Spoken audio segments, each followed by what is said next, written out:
My parents faked that my brother went missing to start a scam charity and make money. I called them out in front of everyone and stopped talking to them. Now, after a year, they want back in my life. I had just turned 14 when I got home from school and headed straight to my brother's bedroom. He was turning 11 that day, and I'd saved up to get him a Star Wars Lego kit he'd been wanting forever. Since our Asian parents never really did birthdays or holidays, I always made it my thing to give him something special. But his room was empty. Bed was made, no backpack, shoes missing. I walked around the house shouting his name, certain that he was hiding in some dark corner of the house. I emptied out every crevice, behind the window shutter, under the stairs, in the kitchen cupboards. But it was like he turned into John Cena or something, because I couldn't find him anywhere. Well, my parents weren't home either, so I figured that maybe they had broken tradition to celebrate his birthday. But when 5 p.m. hit, they both came home. When I told them Mikey was missing, their faces fell. For the next few days, our lives were filled with missing person flyers, neighborhood searches, and false sightings. I remember eating so little that after a few days I could barely even stand without passing out. Meanwhile, my parents' faces were being broadcasted onto every media platform. We were getting tens of thousands of dollars in donations from random do-gooders. But the money didn't matter to me, because I would have traded my life for Mikey's in a heartbeat. And I thought my parents felt the same way. But after 3 weeks passed since Mikey's disappearance, I heard my parents talking in the kitchen early in the morning when they thought I was asleep. Don't get me wrong, I love Mikey, but I'm glad we don't have to worry about money anymore. My mom's voice was cheery, like she was relieved. Honey, trust me, I'm with you all the way. If I was given the opportunity to disappear in exchange for some moolah from my parents, I would have grabbed that *T in a heartbeat. I'm sure Mikey's happy for us. I was seeing red. I immediately ran down the stairs. What the F is wrong with you? I yelled so hard my voice cracked. Oh, shut the F up, my mom said, waving her hand at me like she was swatting away a fly. Don't make us out to be the bad guys, son. We're hurting too. I was about to shout back, but then my brain reminded me that Mikey was gone. So the anger was instantly replaced with heartbreaking grief, and I fell to the floor in tears. My dad picked me up and brought me back to bed, and I cried myself back to sleep. I didn't see my parents for a while after that. Just spent my time alternating between my bed, the bathroom, and going to the fridge to eat my parents' leftovers at 2 a.m. And a few days later I saw my mom had posted on Instagram, except it wasn't a missing poster post, or asking for more search party volunteers. No, it was an organization that had been set up in the name of Mikey. Its purpose was to raise awareness for child abduction risk factors and precautionary measures. TBH, at first I thought it was some BS. But in just 2 weeks, my parents had both quit their 9-to-5 jobs to dedicate themselves to its growth. It was all they'd talk about. And if I ever tried to bring up Mikey instead of the organization, they'd tweak out. They'd tell me I was dragging the family down, and I had to focus on the future instead of the past. And when I asked for a therapist to talk about it with instead, they told me no, because I had to man up and move on. So that's how I started my own traditions. Every Wednesday, Mikey's favorite day of the week, I would wake up at 5 a.m. and read through our old texts on Skype and watch old videos. Because the last thing I wanted was to forget the sound of his voice or how he spoke. Every 27th, the date he disappeared, I would walk around all his favorite spots with the Lego set I never gave him, just in case. Everything felt really lonely. I didn't even want to meet anyone new because it felt wrong meeting people that wouldn't know Mikey. Meanwhile, my parents were practically on cloud 9. I hadn't even seen either of them cry since the memorial service. And 2 years later, on what should have been his 13th birthday, I woke up to a voice message from a number I didn't recognize. It sounded extremely muffled, but in the background I heard it. Mikey's voice saying, Walnut Street. I immediately shot up. My parents were still asleep, so I stole my mom's credit card and got an Uber straight there. It was 2 hours away, and adrenaline was pumping through my body the whole way there. I didn't know how I'd know which house it was. I was just hoping for the best. But then I saw it. My aunt's cabin. One I had been to during many summers as a child. I got out of the Uber and ran up to the window. Inside was my dad cooking ramen, Mikey's favorite. No one else was there, except in the corner I saw a rope coming out of the floor. It looked like it led to a trapdoor. I stood there and watched as my dad opened the latch, and I saw 2 tiny hands reach out for the bowl of noodles. Hands that looked thinner than I remembered, but with the same birthmark on the right thumb that Mikey had always been self-conscious about. My entire body went cold. I couldn't process what I was seeing. My dad, my own father, was feeding someone hidden under the floor. And those hands, they looked just like Mikey's. I pulled out my phone and started recording, my hands shaking so badly I almost dropped it. Through the window, I could see my dad talking to whoever was down there, but I couldn't hear what he was saying. Then suddenly, he stopped and looked toward the window, toward me. I ducked down instantly, heart pounding so hard I was sure he could hear it. Had he seen me? I pressed myself against the side of the cabin, trying to make myself as small as possible. I heard footsteps inside, coming toward the window. I held my breath as my dad's footsteps got closer to the window. My heart was beating so hard I thought it might explode. He pushed the curtain aside and peered out, scanning the yard with narrowed eyes. I stayed completely still, pressed against the wall, praying he wouldn't lean out far enough to see me. After what felt like forever, he finally closed the curtain and walked away. I waited a few more minutes before daring to peek again. My dad was back at the kitchen counter, putting something in a bag. Then he grabbed his keys and headed for the door. I panicked and scrambled around to the back of the cabin, hiding behind a stack of firewood. I heard the front door open and close, followed by the sound of our family car starting up and driving away. This was my chance. I ran back to the front, trying the door handle. Locked. Of course it was locked. I checked under the welcome mat and around the potted plants. Nothing. Then I remembered the spare key my aunt used to keep in the fake rock by the garden gnome. I searched frantically and almost cried with relief when I found it, still there after all these years. My hands were shaking so badly I could barely get the key in the lock. When I finally pushed the door open, the cabin was silent, except for the ticking of an old clock on the wall. I crept toward the trap door, which was now closed again. "Mikey," I whispered, kneeling beside it. "Mikey, are you down there?" No response. I found the latch and pulled it open. The hinges creaked loudly in the quiet cabin. A ladder led down into darkness. I turned on my phone's flashlight and pointed it down. "Mikey, it's me. It's Ryan." There was movement in the corner, and then I saw him. My little brother, huddled against the wall on a small cot. He looked so different, skinnier, paler, his hair longer and unkempt. But it was definitely him. His eyes squinted against my light. "Ryan?" His voice was hoarse, barely above a whisper. "Is that really you?" I climbed down the ladder so fast I almost fell. When I reached the bottom, I just stood there, staring at him. He looked like a ghost of the kid I remembered. "I've been looking for you for 2 years," I said, my voice breaking. "Everyone thought you were dead." Mikey shook his head slowly. "Dad said I had to stay here, for the family. He said we needed money and this was the only way." He looked down at his hands. "He said if I tried to leave or tell anyone, they'd take you away too." I felt sick. The room was small, maybe 8x8 feet, with just the cot, a bucket in the corner, and some books and toys scattered around. A single light bulb hung from the ceiling, currently turned off. "Has he kept you here the whole time?" I asked, though I already knew the answer. Mikey nodded. "I haven't been outside since my birthday. Dad brings me food and stuff. Mom comes sometimes too." Mom. So she knew too. Of course she did. They both knew exactly where Mikey was this whole time while I was falling apart missing him. "We need to get out of here," I said, reaching for his hand. "Dad could be back any minute." Mikey hesitated. "Where will we go?" Good question. I hadn't thought that far ahead. "Somewhere safe, away from them. Come on." I helped him up the ladder. His legs were shaky, not from weakness, but from being confined in such a small space for so long. Dad had apparently been making him exercise regularly, push-ups, sit-ups, walking in circles, to prevent muscle atrophy. "He said it would look suspicious if I couldn't walk when they eventually found me," Mikey explained as we reached the main floor. When we got to the main floor, he squinted against the daylight coming through the windows. "It's so bright," he whispered, shielding his eyes.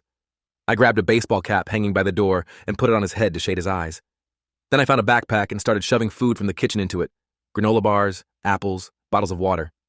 Mikey just stood there, looking lost in clothes that were way too big for him. "We need to hurry," I said, zipping up the backpack. "Dad just went to get groceries or something. He could be back soon." We headed for the door, but Mikey stopped suddenly. "Wait, what if he's right? What if they take you away from me if people find out?" "That's not going to happen," I promised, though I had no idea if that was true.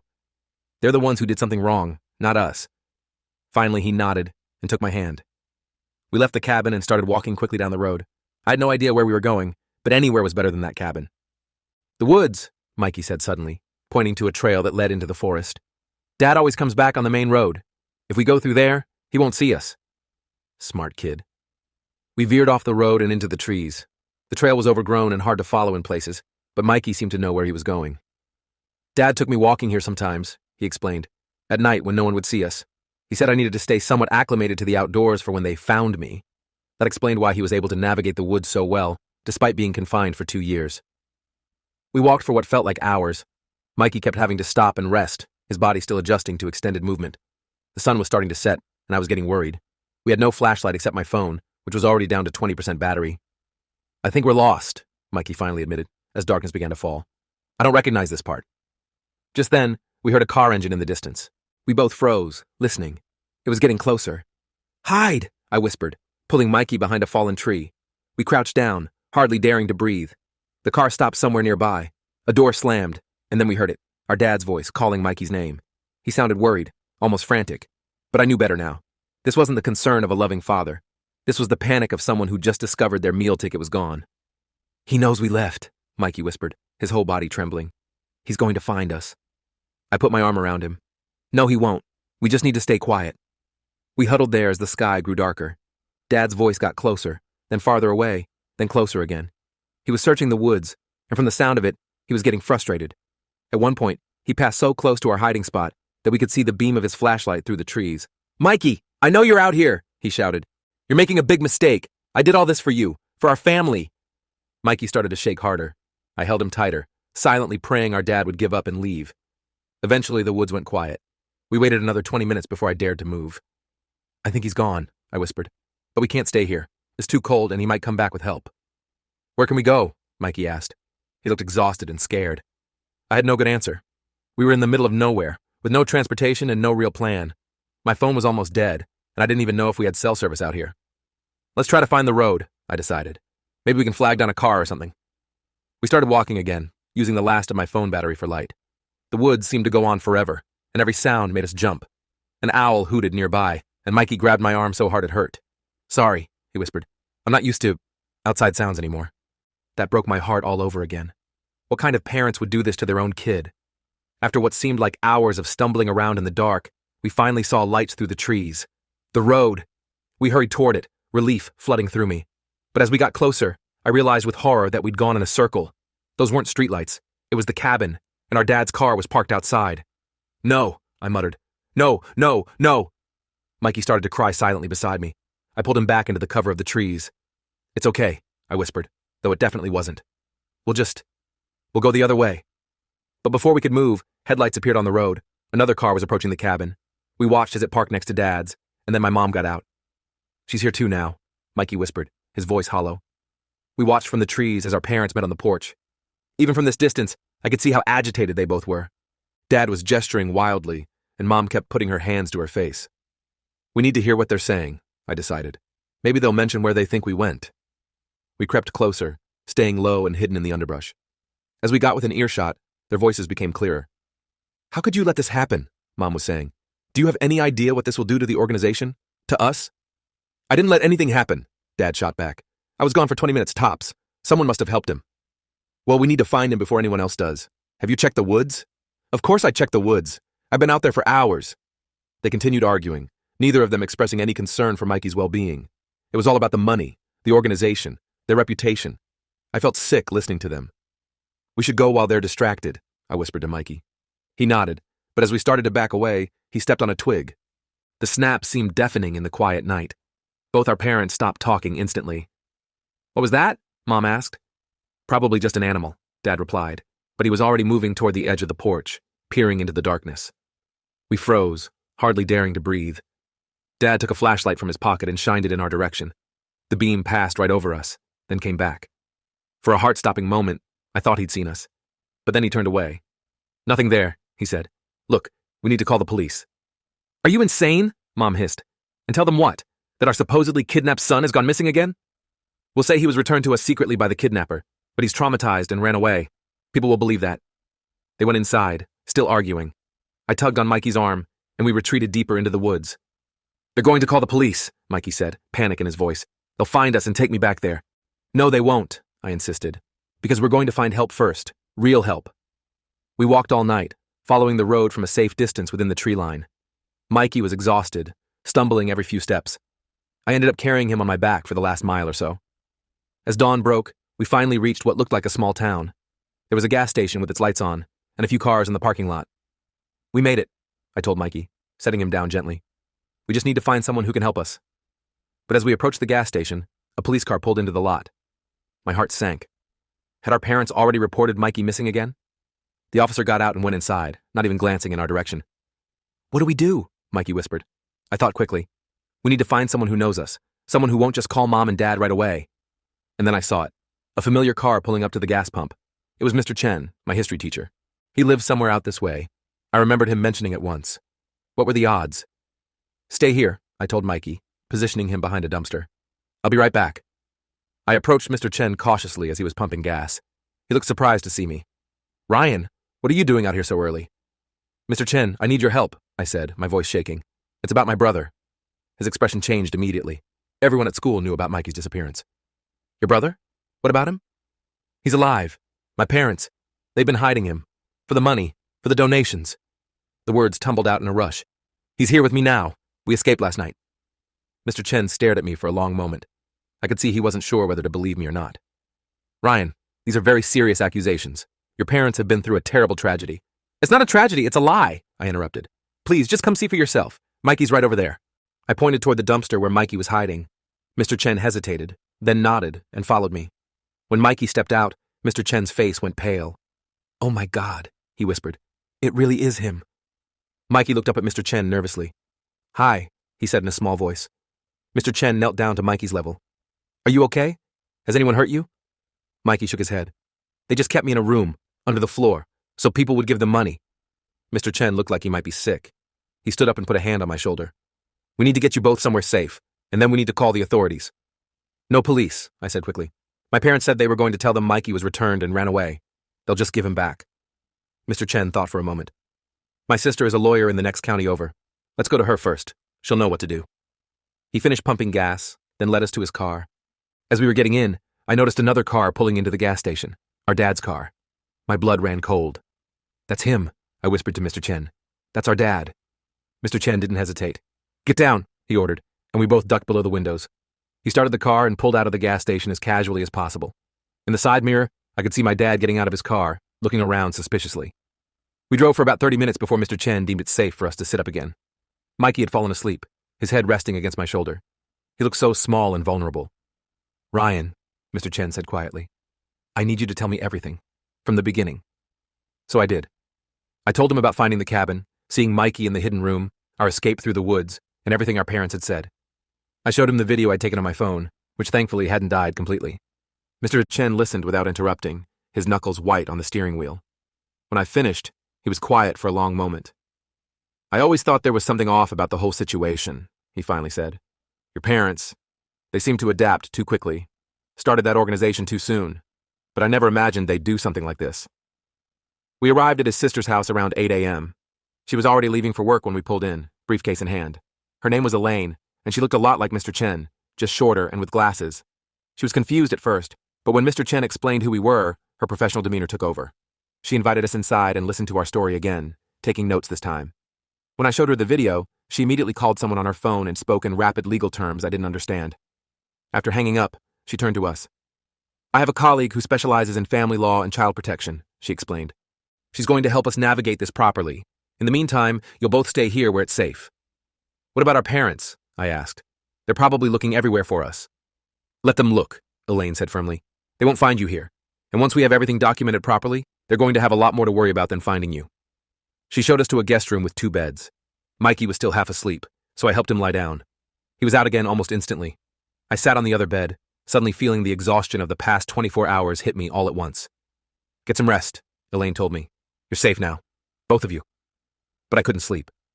Every time I closed my eyes, I saw my parents' faces, heard their cold calculations about money and donations. How could they have done this? To their own son? To both of us? Around noon, I was startled awake by voices downstairs. I hadn't even realized I'd fallen asleep. Mikey was still out cold in the other bed. I crept to the door and listened. It sounded like Elaine was arguing with someone. I don't care what they're saying, she was saying firmly. I've seen the evidence with my own eyes. These children are not going back to that home. I opened the door a crack and peered down the stairs. Elaine was standing in the entryway, blocking the door, and on the other side were my parents. My heart nearly stopped. How had they found us? They're our children, my mom was saying, her voice doing that fake concerned thing she'd perfected for the TV interviews. Ryan has been struggling with his brother's disappearance. He's not thinking clearly. Then how do you explain the video? Elaine demanded. Or the fact that your supposedly kidnapped son is upstairs right now, telling the same story as Ryan? What video? My dad asked, his voice suddenly sharp. I ducked back into the room, my heart pounding. They didn't know I'd recorded them. That was our ace in the hole. I shook Mikey awake gently. Mikey, Mom and Dad are here, I whispered. We need to be ready to leave if things go bad. His eyes flew open, filled with fear. They found us? It's okay. Mr. Chen's sister is keeping them out, but just in case, let's get our shoes on and be ready. We sat on the edge of the bed, listening to the argument downstairs. It was getting heated. My dad was demanding to see us, and Elaine was refusing. Then I heard another voice. Mr. Chen had returned. I've contacted the authorities, he was saying. They're on their way now. I suggest you both leave before they get here. This is ridiculous, my mom snapped. You have no right to keep our children from us. Ryan is clearly manipulating all of you with some elaborate story. It's not a story, I said loudly, stepping out onto the landing. Everyone looked up at me. And I have proof. My parents' faces changed instantly. The fake concern dropped away, replaced by something cold and calculating. Ryan, honey, my mom said, her voice syrupy sweet. We've been so worried about you. Please come down so we can talk about this. No, I replied firmly. I heard you both that morning in the kitchen. I saw Mikey in that room under the floor. I recorded it all on my phone. My dad's face went pale. You're bluffing, he said, but his voice wavered. Am I? I pulled out my phone and held it up. Want me to play it for everyone right now? My parents exchanged a look I couldn't quite read. Then my dad took a step forward, his hands raised in a placating gesture. Son, you don't understand. Everything we did was for this family, for your future, for Mikey's future. You kept him in a hole in the ground for 2 years, I shouted, my voice breaking. How was that for his future? He was safe, my mom insisted. He had books, toys, everything he needed, and the money from the organization was going to set you both up for life. College funds, travel, opportunities we never had. I couldn't believe what I was hearing. They were actually trying to justify what they'd done. You're sick, I said quietly. Both of you. Mikey appeared beside me then, his small hand finding mine. My parents' eyes locked onto him, and for a moment, no one spoke. Mikey, my mom finally said, her voice gentle now. Sweetie, you know we love you. Everything we did was out of love. Mikey squeezed my hand tighter. No, he said, his voice stronger than I'd heard it since finding him. You did it for money. You told me so. My mom's face went all weird when Mikey said that, like she couldn't decide if she should keep playing nice or just drop the act. Dad was the first to crack, though. Get down here right now, he shouted, his face turning this scary shade of red I'd never seen before. Both of you. We're going home and sorting this out as a family. Elaine stepped between them and the stairs. That's not happening. You need to leave now. These are our children, Mom screamed, trying to push past Elaine. Mr. Chen moved to block her too. I pulled Mikey back into the bedroom and shut the door, my heart racing like crazy. Through the door, I could hear more shouting, something breaking, and then Mr. Chen yelling that he was calling the police. What do we do? Mikey whispered, his eyes wide with fear. I looked around the room frantically. There was a window, but we were on the second floor. No way we could jump without getting hurt. I pushed the dresser against the door just as someone started pounding on it. Ryan, open this door right now. It was Dad, and he sounded furious. Go away, I shouted back. Just leave us alone. The pounding got louder. The dresser started to move as he threw his weight against the door. I was freaking out, trying to think of what to do next, when we heard sirens in the distance. The pounding stopped immediately. I heard rapid footsteps going down the stairs, followed by the front door slamming. Through the window, I watched our parents' car speed away just as a police cruiser turned onto the street. We stayed in that room for hours after that. The police took statements from Mr. Chen and Elaine. Someone brought us food and water. Eventually, this lady in a pantsuit came up to talk to us. She introduced herself as a social worker named Vanessa. She had this super gentle voice and kept assuring us we weren't in trouble. We need to document everything, she explained, setting up a small camera. Can you tell me what happened, in your own words? So we did. Mikey went first, describing the tiny room under the floor, how Dad would bring him food and books, but never let him out except at night sometimes. How Mom visited less often, but always told him they were doing this for the greater good. He talked about using the bathroom in a bucket and not seeing sunlight for months at a time. The whole time he was talking, I just sat there feeling sick. When it was my turn, I showed them the video on my phone and told them everything, from hearing my parents in the kitchen that morning 2 years ago to finding Mikey at the cabin. Vanessa took notes the whole time, occasionally asking questions to clarify things. What's going to happen to our parents? I finally asked. Vanessa exchanged a look with the police officer standing by the door. They'll be arrested when they're found, she said carefully. What they did was very serious. And what about us? Mikey asked in a small voice. Where will we go? For now, you'll stay in emergency foster care while we locate any extended family who might be able to take you in. Do you have grandparents? Aunts or uncles? I thought about it. Our mom's parents are in Korea. Dad's mom died a few years ago, and his dad's in a nursing home with dementia. There's our Aunt Jenny, but she moved to Florida. We'll try to contact her, Vanessa promised. That night, we stayed with this older couple named the Wilsons. They were emergency foster parents who took in kids on short notice.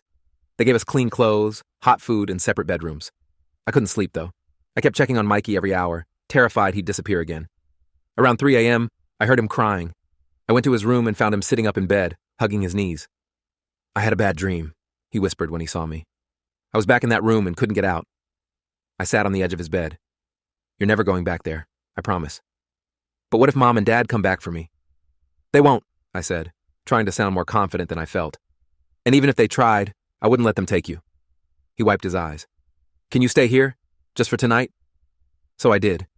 I slept on the floor next to his bed, and somehow that was the best sleep I'd had in 2 years. The next morning, we found out our parents had been arrested trying to cross the state line. The news was all over TV. Missing boy found alive, parents arrested in shocking scheme. There were reporters outside the Wilsons' house, but the police kept them away. Aunt Jenny called from Florida. She was horrified when she heard what happened, and immediately said she'd take us in. She was flying up the next day.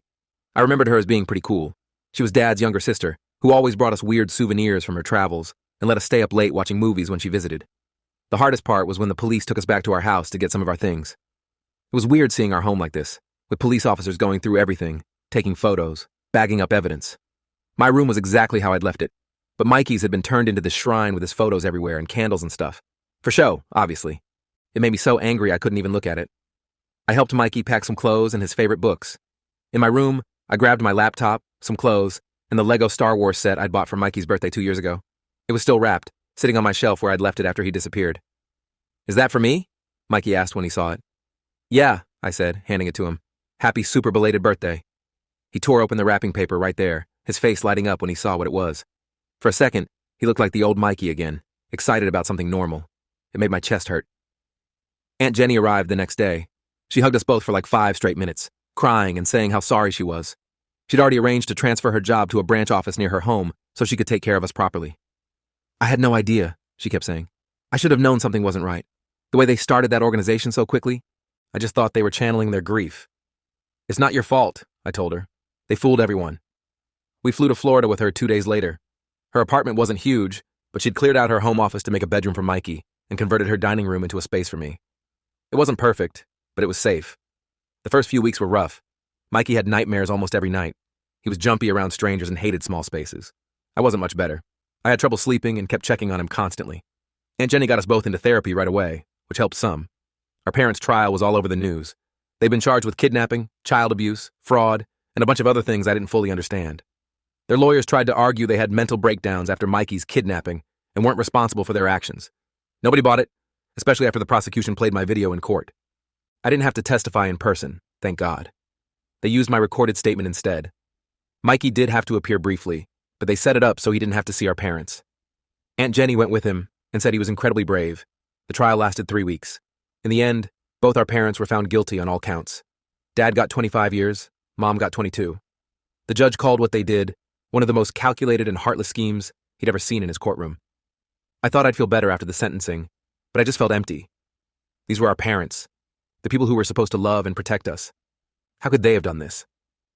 Aunt Jenny must have sensed how I was feeling because she took us out for ice cream after we heard the news. We sat at this little beachside shop, watching the waves while eating these massive sundaes. "You know," she said carefully, "what they did doesn't reflect on you two at all. You're both incredible kids who deserve so much better than what they gave you." Mikey looked up from his ice cream. "Do you think they ever really loved us?" Aunt Jenny sighed. "I think they loved you in their own broken way. But love isn't supposed to hurt people. Real love protects and nurtures. What they did wasn't love." "I keep thinking about all the other kids who go missing," I said quietly. "The ones who never come home. And our parents used that pain to make money. They made people think Mikey was one of those kids." "That's why the judge was so hard on them," Aunt Jenny explained. "They didn't just hurt you two. They hurt all those families who donated thinking they were helping a cause. They exploited everyone's empathy." 6 months after moving to Florida, things started feeling more normal. Mikey was doing better in therapy. He'd even made a few friends at his new school. I joined the photography club and started hanging out with this group of kids who were into the same video games as me. We still had bad days. Mikey still had nightmares sometimes. I still got angry thinking about those 2 years we lost. But we were moving forward. On Mikey's 14th birthday, his first real birthday celebration in 3 years, we had a small party at the beach. Just Aunt Jenny, me, and a couple of Mikey's new friends. We had a cake shaped like the Millennium Falcon, his obsession with Star Wars hadn't changed, and went swimming until sunset. As we were packing up to leave, Mikey came and sat next to me on the sand. "Thanks for finding me," he said simply. "I never stopped looking," I told him. "Not really." "I know." He dug his toes into the sand. "I used to imagine you bursting in to rescue me like Luke Skywalker or something. And then you actually did." I laughed. "I don't think I was that heroic. You were to me." He looked out at the ocean. "Do you think we'll be okay? Like eventually?" I thought about everything we'd been through and everything still ahead of us. The ongoing therapy, the legal stuff with our parents' assets, the adjustments to our new life. It wasn't going to be easy. "Yeah," I said finally. "I think we will be." Aunt Jenny called us to help carry stuff to the car. As we walked across the beach, Mikey suddenly raced ahead, running through the shallow waves with his arms spread wide, laughing as the water splashed around him. Just a normal kid enjoying his birthday. And for the first time in 3 years, I felt like maybe things really would be okay.